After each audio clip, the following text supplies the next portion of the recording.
Anécdota de Mercedes Lidner. Bajo el cálido resplandor de las luces de la iglesia, conocí a Gemma. Su voz, dulce y melódica, resonaba en los confines de aquel sagrado recinto, fusionándose perfectamente con la mía cuando cantábamos ahí. Era una joven sencilla. Su rostro irradiaba bondad y pureza, pero el destino, cruel y burlón, trazó rutas distintas para nosotras. A medida que el tiempo pasó, la vida nos llevó por caminos separados, y esa conexión que compartimos en la iglesia se convirtió en un recuerdo distante. Sin embargo, el destino volvió a cruzar nuestras vidas. Volvimos a cantar juntas como antes. El reencuentro fue agridulce. Gemma, aunque conservaba esa sonrisa inquebrantable y una dulce voz, estaba enferma.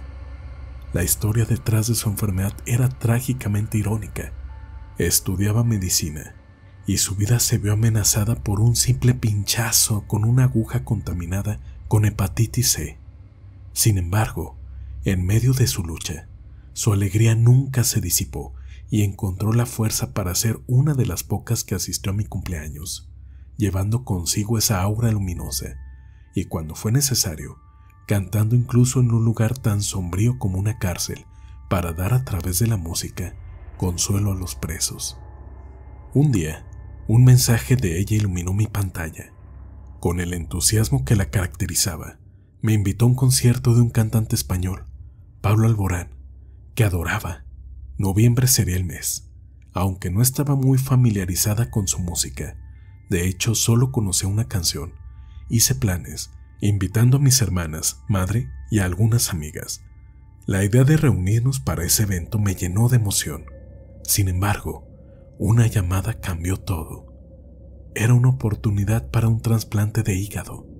Con el corazón en la mano, Gemma partió hacia Guadalajara. La despedida que nunca tuvimos me pesa en el pecho.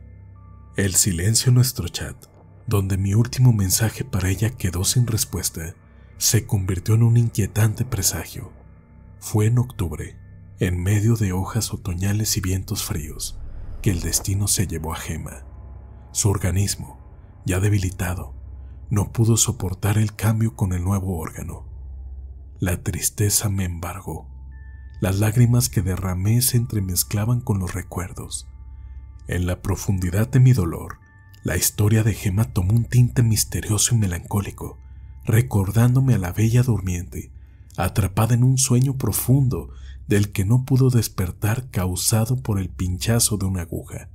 Ella se presentó en mis sueños en múltiples ocasiones después de su partida.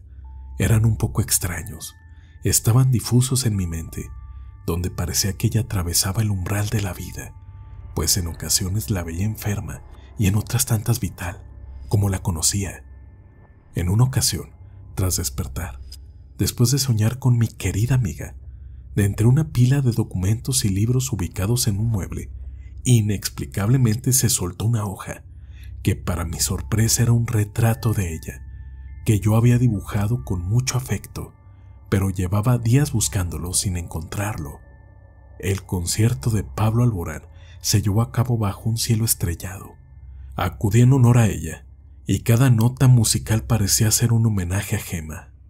En medio de los acordes, sentí su presencia, como si de alguna manera su espíritu hubiera querido estar allí. Después del concierto, al revisar las fotos de esa noche que habíamos publicado en Facebook, la sorpresa me golpeó de lleno. En dos imágenes, una figura que asemejaba su rostro apareció, difusa pero innegablemente presente. Una sensación escalofriante recorrió mi espina dorsal. Les pido discreción, mucho respeto y que no las compartan, pues es un dolor inmenso el que aún embarga a sus padres, pero claramente son un testimonio de que la existencia va más allá de nuestro plano terrenal. Al llegar a casa después del concierto, eran aproximadamente las 3 de la madrugada. Un mensaje de la madre de Gemma apareció en mi teléfono. Había notado la aparición en las fotografías del concierto, al verlas publicadas en Facebook, y en ellas apreciaba que mi amiga estuvo esa noche conmigo, que también quiso asistir. El tono de sus palabras denotaba sorpresa y consuelo. ¿Has visto la foto de las flores?, preguntó enseguida. No tenía idea de qué hablaba. Me envió una imagen del descanso eterno de Gemma, con un detalle que dejó mi corazón en suspenso. Una pequeña mancha que se asemejaba a su rostro. Inicialmente pensé que la familia la había tomado durante sus visitas dominicales al cementerio, pero luego descubrí que había sido capturada el día del sepelio. En medio de esta espiral de eventos inexplicables, sufrí otra pérdida, mi abuelo, un mes después de perder a mi amiga. Durante el velorio, el padre de Gemma se acercó, mostrándome una versión mejorada de la foto de las flores, donde recortaron el área y le aplicaron más brillo. Las palabras me fallaron al verla. Aunque inicialmente creí ver a Gemma sonriente, y así se lo dije a su padre para tratar de consolarlo, la realidad era otra. Su expresión era de desconcierto y tristeza, volteando a ver su propio cortejo, como si estuviera intentando entender su propia partida. Tras su rostro se aprecia la carroza que lleva su cuerpo, tirada por su yegua, con la que tanto disfrutaba cabalgar. Recordé esas historias que dicen que quienes fallecieron a menudo asisten a sus propios funerales, intentando reconfortar a los que dejan atrás. Mi relación con lo paranormal no terminó ahí. En una ocasión, al mirar una foto de mi primo, noté un reflejo inusual en una televisión apagada. Dos caras pálidas, que parecían de niños, pero eran casi diabólicas, se asomaban. No era una ilusión.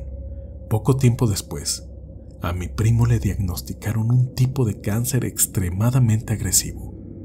La familia se sumió en la desesperación. Sin embargo, después de un arduo tratamiento y oraciones, hoy, contra todo pronóstico, está vivo. Los médicos lo llaman un milagro. Estas experiencias han cimentado mi creencia en que hay fuerzas más allá de nuestra comprensión. Nos rodean, se entrelazan con nuestro destino, recordándonos la fragilidad y el misterio de la vida.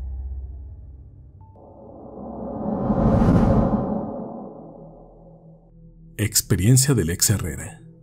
El año era 2011 y aún resuenan en mi mente los eventos extraños que acontecieron en mi negocio de purificación de agua. El local estaba situado en San Isidro Chiconautla, en una zona donde las sombras se mezclaban con los susurros del viejo panteón cercano. Aunque muchos relatos inquietantes se tejían en torno a ese lugar, siempre los había considerado simples leyendas urbanas. Hasta aquel día. Era un día caluroso de verano, aproximadamente las 2 de la tarde. El sol castigaba sin piedad y el aire estaba cargado de una tensa calma. Había regresado de hacer unas compras y estaba absorto revisando el contenido de mis bolsas. Pero un extraño aire en el ambiente me hizo levantar la vista. Y ahí estaba ella. Una mujer de vestido blanco, tan inmaculado que contrastaba con la tristeza del entorno. Avanzaba lentamente, saliendo de la casa de al lado. Lo que al principio pensé que era un vestido de boda, se transformó en algo más inquietante al notar el velo que cubría su rostro. Pero lo que heló mi sangre y me hizo cuestionar la realidad fue que ella no caminaba, flotaba. No tenía pies que tocaran el suelo, y entonces, con un movimiento etéreo, entró en mi negocio. Paralizado por el terror, no me atreví a seguirla inmediatamente. El silencio era tan abrumador que podía escuchar el latir acelerado de mi corazón. Los minutos parecieron eternos. Aunque quería huir, algo me decía que tenía que enfrentar aquello. Pasaron un par de horas antes de armarme de valor para entrar. Primero grité para comprobar si había alguien dentro. Sin respuesta, tomando una bocanada de aire, abrí la puerta rápidamente y examiné el lugar. Estaba vacío. Cerrar el negocio fue mi respuesta inmediata. No podía soportar la idea de quedarme un minuto más en ese lugar. Al día siguiente, compartí mi experiencia con algunos vecinos. Algunos asintieron con seriedad, mencionando historias sobre la Llorona que vaga por esas tierras. Otros, más supersticiosos, decían que había sido un encuentro con la misma muerte. No tengo certeza de quién o qué era esa aparición, pero lo que sí sé es que aquel día cambió mi percepción de la realidad y dejó en mí una marca imborrable de misterio y temor.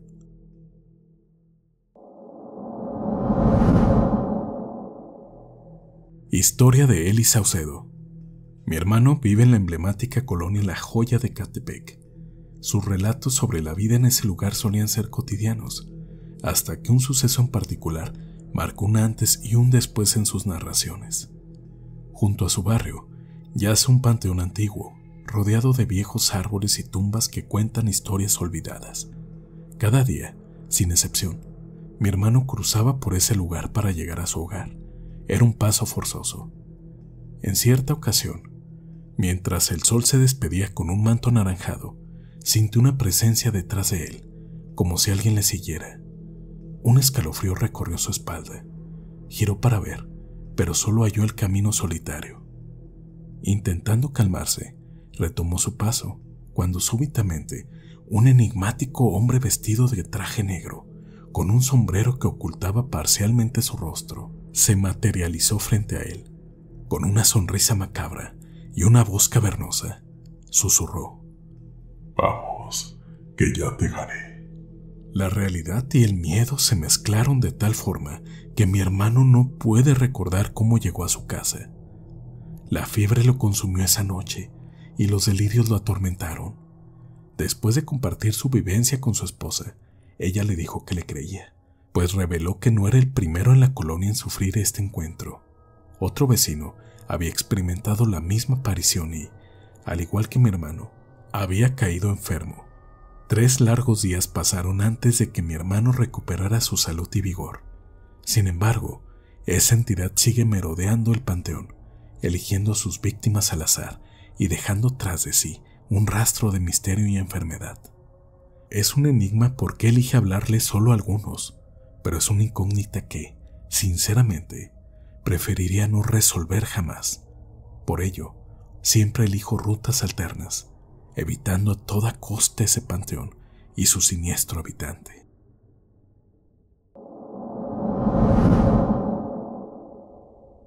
Historia de Imán Castillo. La tarde del pasado 10 de mayo se cubrió de nubes y una brisa gélida sopló en el pequeño pueblo, como presagiando lo que sucedería. Ese día, una señora y su nieto decidieron visitar el panteón local, llevando consigo un ramo de flores para honrar a sus difuntos. Mientras la anciana arreglaba las flores, notó que el niño estaba inusualmente intrigado por las cruces de las tumbas, hasta el punto de querer desenterrarlas para venderlas, por kilo al fierro viejo, decía. Al ver tal actitud, la señora, con una mezcla de enfado y temor, lo reprendió enérgicamente.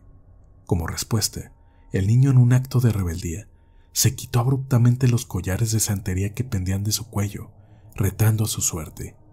Esa noche, en la vieja casa familiar, el miedo recorrió el hogar. Ricardo, cuyo semblante había cambiado por completo y su comportamiento se había tornado extraño desde que regresaron del camposanto, murmuraba con voz temblorosa: «Ya están afuera, vienen por mí». La señora, con el corazón acelerado, intentó calmarlo, aferrándose a su rosario y esparciendo agua bendita sobre el joven mientras le rezaba. Pero su intento fue en vano.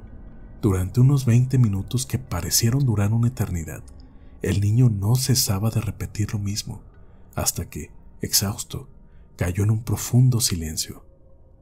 Tras despertar y haberse calmado un poco, buscando tranquilidad, ambos decidieron salir al patio. Pero en lugar de la calma nocturna que esperaban, se encontraron con el aullido desgarrador de su fiel perro. Al abrir la puerta, el animal corrió frenéticamente como si algo invisible lo persiguiera. La señora intentó seguirlo, gritando su nombre en la oscuridad, pero el perro desapareció. Después de esa fatídica noche, el comportamiento del niño volvió a la normalidad y nunca más mostró signos de perturbación. Pero el perro, ese fiel compañero, nunca regresó.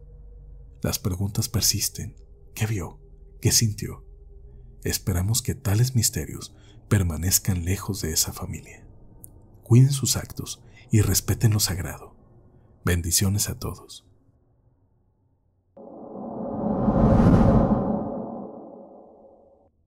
Experiencia de Salvador Valdivia. Era una tarde nublada y con un aire denso cuando me dirigí al viejo Camposanto, un lugar olvidado por el tiempo, con el propósito de visitar la tumba de mi padre. Aunque él ya no está físicamente conmigo, cada vez que visitaba su lugar de descanso, sentía que podía oír su voz susurrándome palabras de consuelo. Mientras me acercaba, podía percibir el suave ruido de las hojas secas y el lejano murmullo de otras almas que descansaban ahí. Llegué a la tumba de mi padre y junto a él, las de mis abuelos. Me senté, acaricié las letras grabadas en la lápida y empecé a contarle mentalmente todos los acontecimientos recientes, buscando esa conexión etérea. Fue en un movimiento distraído, mientras me reacomodaba, que sentí debajo de mi pie un objeto duro y áspero. Miré hacia abajo y, para mi horror, me encontré con un fragmento de hueso, parte de un cráneo humano. Me apresuré a colocarlo junto a la tumba más cercana y murmuré disculpas, sintiendo un escalofrío recorrerme rápidamente. ¿Cómo era posible que esos restos estuvieran tan expuestos en este lugar sagrado? Al regresar a casa, traté de olvidar el incidente y me metí a la cama. Sin embargo, esa noche, el sueño que me esperaba fue todo menos pacífico. Un hombre de aspecto demacrado y con ropas desgastadas me despertó en la penumbra de mi habitación. Sus ojos, oscuros y profundos, me observaban fijamente mientras repetía su nombre. Pedro Abascal. Por más que intentaba alejar esa imagen y sumergirme de nuevo en el sueño, este ente regresaba, insistente, llamándome desde las sombras, para repetirme su nombre. Exhausto, reuní el valor para enfrentarlo. Pedro, lamento profundamente haber pisado tu cráneo. Fue un accidente. Por favor, vuelve a tu sueño eterno y ya descansa en paz. La figura titubeó por un momento y, como un suspiro etéreo, comenzó a desvanecerse. Por fin, el silencio y la tranquilidad volvieron a mi habitación, pero, aunque el tormento había terminado, una sensación de inquietud permaneció, recordándome que el pasado, en ocasiones, no está dispuesto a quedarse enterrado.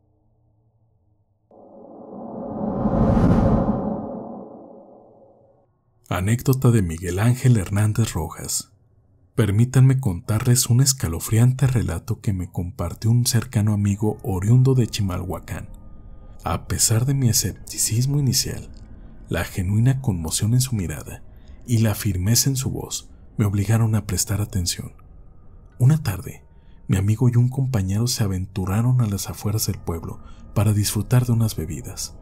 El tiempo voló y pronto se vieron sumidos en la oscuridad, con el cielo estrellado como único testigo de su embriaguez. Decidieron rendirse al cansancio, quedando dormidos en el auto que habían estacionado en medio de un llano. Un eco distante de música los despertó. Guiados por la oscuridad y las ganas de más diversión, siguieron el sonido hasta llegar a una animada fiesta. Fueron recibidos con entusiasmo y, sin dudarlo, se unieron al jolgorio. El ambiente era efervescente, risas, bailes y un delicioso mole que, según recordaba mi amigo, le había dejado una mancha en la camisa. La noche tomó un giro aún más emocionante para él, pues conectó con una de las asistentes y terminaron intimando en un rincón apartado. Horas más tarde, agotados y sumidos en un profundo estado de embriaguez, regresaron a su auto y sucumbieron nuevamente al sueño. El despertar vino con los primeros rayos del amanecer. Decidieron regresar al lugar de la fiesta para despedirse, o al menos intentar entender lo que había sucedido la noche anterior. Pero la realidad les golpeó con crudeza. El sitio de la fiesta no era más que un antiguo panteón. Desconcertados, mi amigo miró la mancha en su camisa, esperando encontrar rastros del mole como prueba de lo que habían vivido. Pero en su lugar tenía lodo. La terrorífica revelación les hizo cuestionarse todo. Ambos compartían recuerdos idénticos de la noche, por lo que no podía ser una simple alucinación. ¿Qué piensan al respecto? ¿Han escuchado alguna vez un relato similar? Porque hasta la fecha, ese misterio sigue sin resolverse. ¿Te han parecido interesantes estas historias sobre panteones? Si es así, deberías echar un vistazo a la playlist que se ve en pantalla. Recuerda, no toques las cosas de los muertos. Nos escuchamos en otra emisión de Relatos Sobrenaturales.